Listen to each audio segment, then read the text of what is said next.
जय माता दी। बड़ों को मेरा चरण स्पर्श और छोटों को मेरा प्यार। स्वागत करती हूँ आपके अपने इस YouTube चैनल पर। मेरा नाम है ज्योतिष आचार्य प्रियंका भारद्वाज। मैं एक जन्म कुंडली विशेषज्ञ हूँ। मैं जन्म कुंडली देखकर आपको आपका पास्ट, प्रेजेंट और फ्यूचर बताती हूँ। फ्यूचर बताने से याद आया, मैं जब भी कहीं जाती हूँ मेरे साथ में मेरे दोस्त होते हैं या कुछ अननोन लोग मिल जाते हैं, तो जब उन्हें पता चलता है ना मैं एस्ट्रोलॉजर हूँ, तो वो कहते हैं मैम हमारा भी फ्यूचर बता दो, हमारा भी फ्यूचर बता दो। तो आज ना मैं आप लोगों को एक बात कहूंगी, फ्यूचर की चिंता मत करिए, क्योंकि फ्यूचर आपका कंप्लीटली डिपेंड करता है आपके प्रेजेंट पर। तो अगर आप किसी एस्ट्रोलॉजर से मिलते हैं ना, तो जो भी अच्छा एस्ट्रोलॉजर होगा वो आपको पास्ट में क्या क्या घटनाएं हुई हैं या आपके साथ चीजें कैसी रही होंगी वो सब आपको बता देगा।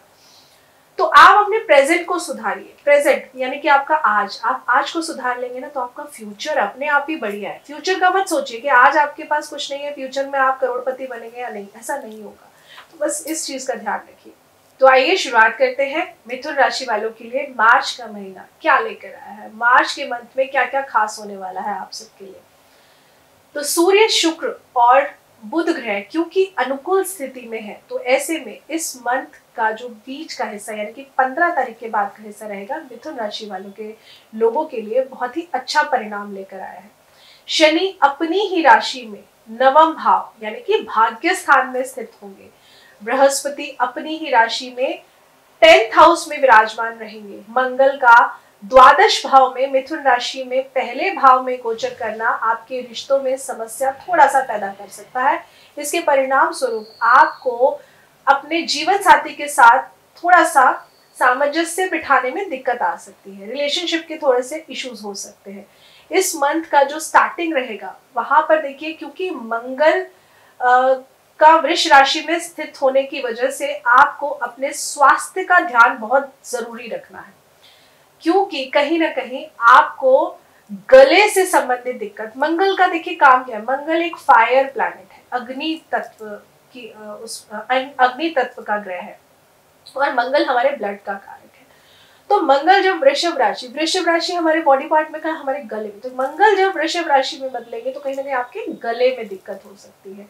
हो सकता है आपको टॉन्सिल्स की दिक्कत हो या गला पेन हो रहा है या सर्दी जुकाम हो गया, तो इस तरीके के यहाँ पे हालात बनते हुए नजर आ रहे हैं। तो खाते पीते टाइम थोड़ा सा ध्यान रखिए आप क्या खा रहे हैं। घर में किसी को अगर गंभीर बीमारी है तो उसका खास तौर से ध्यान रखिए, स्पेशली अगर आपके घर में या आप खुद हार्ट के पेशेंट हैं, दिल के मरीज हैं, तो बहुत ज्यादा ध्यान रखने की जरूरत है आपको।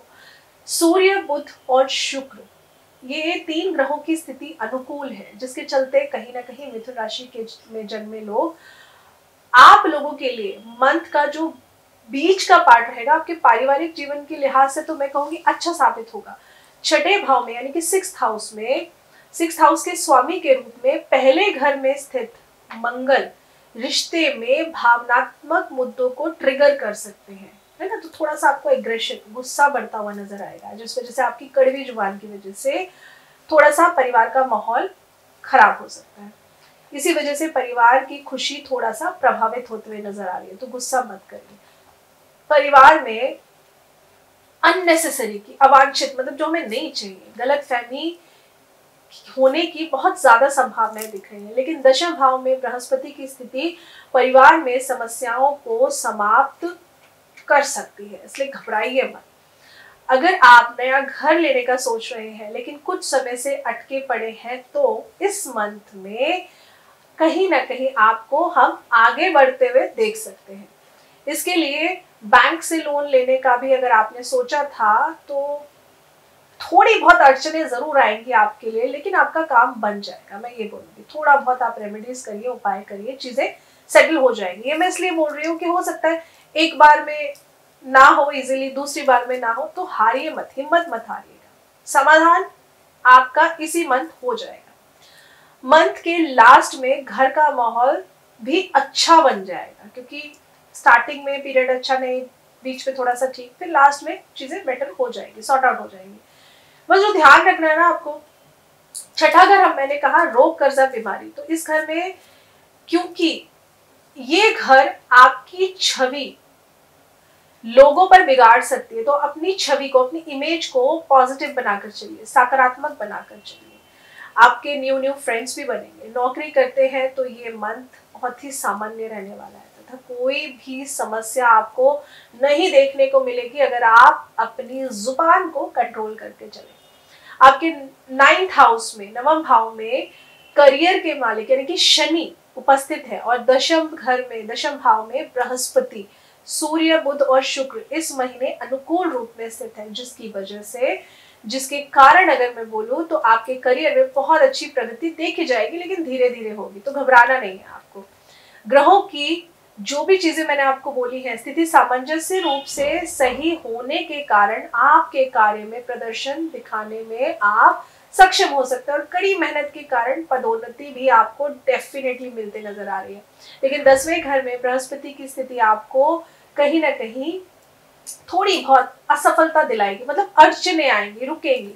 10वें घर का बृहस्पति आप ऐसे समझ लीजिए, सूर्य बुध साथ में, तो आप जितना दया भाव दिखाएंगे ना लोगों को, लोग आपको उतना ही पागल समझेंगे। तो जब तक आपसे कोई मदद ना मांगे ना, आप उस आगे से हेल्पिंग हैंड मत दीजिए, नहीं तो आपकी हेल्पिंग हैंड की कोई भी जरा सी भी अच्छाई नहीं करेगा। लोग ये सोचेंगे पता नहीं आपका क्या बेनिफिट है जिसलिए आप बिना बोले ही मदद कर रहे हैं। तो इस बात का ध्यान रखिए। अचानक से आपके जॉब में भी थोड़े बहुत चेंजेस देखने को मिल सकते हैं। हो सकता है आपका ट्रांसफर हो जाए, या हो सकता है आपको ऑफिस से कुछ इस तरीके की बात सुनने को मिल जाए कि भाई you have to look for somewhere else. तो घबराइएगा, अपने जन्म कुंडली के अकॉर्डिंग उपाय करते रहिए। लेकिन दशम भाव में बृहस्पति की स्थिति के चलते आपको अचानक नौकरी बदलने का सामना करना पड़ेगा, ये मैं आपको श्योरिटी से बोल रही हूँ। तो इसके लिए घबराना नहीं है। अगर आप बिजनेस कर रहे हैं तो आप इस मंथ के 12 तारीख के बाद में मैं कहूँगी आपको अच्छा खासा मुनाफा मिल सकता है। अगर आप पार्टनरशिप में काम कर रहे थे तो भी आपको यहाँ पर लाभ होते हुए दिख रहे हैं। मंथ की शुरुआत के दौरान खर्चों के रूप में कई चुनौतियों का सामना आपको करना पड़ेगा, बहुत सारी चुनौतियां। मंगल की स्थिति अनुकूल नहीं है।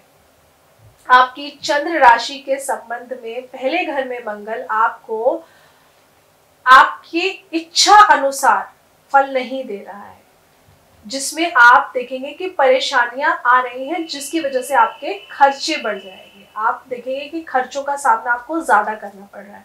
केतु का पंचम भाव में होने की वजह से, केतु बच्चों का कारक है, तो थोड़ा सा आपके बच्चों का भी स्वास्थ्य यहाँ पर खराब होता हुआ नजर आ रहा है।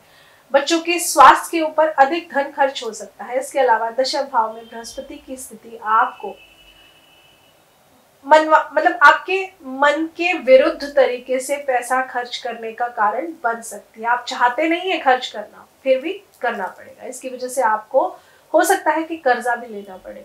तो खर्चों को बहुत सोच समझ के करिए। जो जरूरी खर्चे हैं उन्हीं को खर्च करिए, उन्हीं पे पैसा खर्च करिए।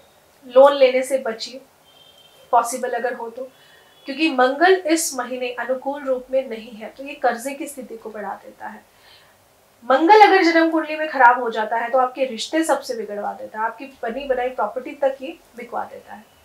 हो सकता है कि आप थोड़ा बहुत तनाव भी देखें, थोड़ा बहुत आपको बॉडी पेन भी हो सकता है, तो आपको तनाव के कारण भी चिंताएं रह सकती है। स्ट्रेस की वजह से आपको टेंशन हो सकती है। सभी समस्याएं आपको मंथ के मैं कहूंगी 11 तारीख के बाद शुरू हो जाएंगी, ये आपको झेलनी पड़ेगी।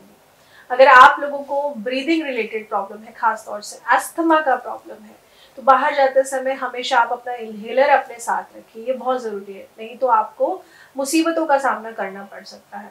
अगर आपको दिल का कुछ इशू है, दिल का इशू मतलब हार्ट का प्रॉब्लम है, या फिर आपका ऑलरेडी ऑपरेशन हो चुका है, बाईपास सर्जरी आपकी हो चुकी है, तो इस मंथ में आप लोगों को बहुत जरूरी है कि आप डॉक्टर के कनेक्शन में रहें।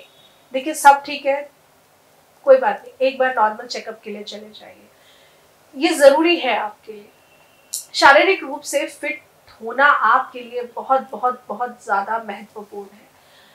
हालांकि देखिए किसी चीज से आपको इस मंथ में क्योंकि एलर्जी हो सकती है, इसीलिए मैं बोल रही हूँ कि आप थोड़ा सा अपने आप ही ध्यान रख लीजिए। इस मंथ के दौरान आपको अपने स्वास्थ्य का विशेष रूप से ख्याल रखना है, ये बहुत जरूरी है। आपका जो डाइजेशन सिस्टम है, पाचन संबंधित समस्याएं भी आपको देखने को मिलेंगी। ऐसे में आपको मैं सलाह दूंगी कि खाने पीने पर विशेष ध्यान रखिए, टाइम बे टाइम खाना बिल्कुल मत खाइए। एक्सरसाइज आप अपनी रेगुलर करते रहिए, बहुत ज़रूरी है। मेंटल स्टेटस अपना थोड़ा सा ठीक रखिए, मानसिक रूप से एकदम स्वस्थ रहेंगे तो आपका कॉन्फिडेंस अच्छा रहेगा, कॉन्फिडेंस में बढ़ोतरी होती रहेगी। मेंटली अगर आप अपने आप को बिल्कुल वीक और लो कर लेंगे ना, तो आपकी सेहत कितनी अच्छी क्यों ना हो, वो धीरे धीरे डाउन पे जाना शुरू हो जाएगी। अगर आप किसी काम को करने में कंफर्टेबल फील नहीं कर रहे हैं, तो इस मंथ कहीं ना कहीं आप देखेंगे कि 12 से 20 के बीच में आपके अंदर ना एक नई एनर्जी होगी कि मुझे ये काम करना है, एक नई ऊर्जा देखने को मिलेगी, जो बहुत अच्छा है।